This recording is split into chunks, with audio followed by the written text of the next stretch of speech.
কালেনে পোৱালিটো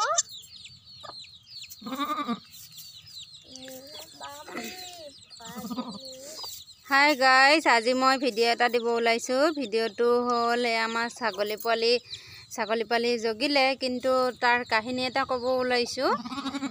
ছাগলীটো আমি 300 টকাৰে আমি বেজী দিছিলোঁ। বেজী দিয়াৰ কাৰণে আজি এয়া উন্নত জাতৰ ছাগলী হ'ব বুলি ভাবি পেলাই বেজীটো দিয়ালোঁ, কিন্তু হ'ল উন্নত জাতৰে হ'ল। সেইটো এটাই পোৱালি হ'ল, পঠা পোৱালি। এইটো ছাগলী পোৱালিটো উন্নত জাতৰে হয়। কাণকেইখন অতিপাত দীঘল নহয়, হ'লেও পোৱালি হৈ আছে যেতিয়া ডাঙৰ হ'লে হ'ব। আজি জগিলে এইটো পোৱালিটো। হাই ৰজা, তাৰ নামটো হৈছে আমি ৰজা।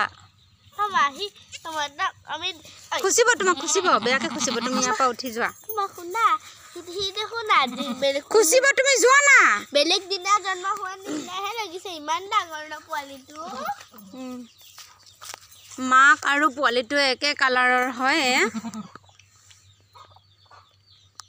আজি হৈছে গাখীৰ ভালকে খাব পৰা নাই, এয়া গাখীৰ খাই আছে।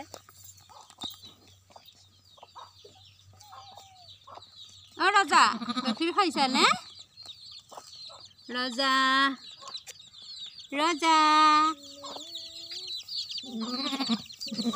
জন্ম হোৱাৰ লগতে তাৰ বহুত পিয়াহ লাগিছে, সেইকাৰণে সেই গাখীৰ খাইছে।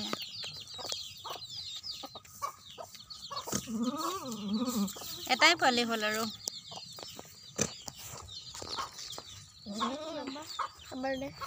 ছাগলীজনী আমাৰ ছোৱালী এজনীক বহুত খুচে। তাইক দেখিলে আৰু থাকিব নোৱাৰি, খং উঠি আছে ছোৱালীজনীৰ ওপৰত। ছোৱালীজনীয়ে ৰখি আছে।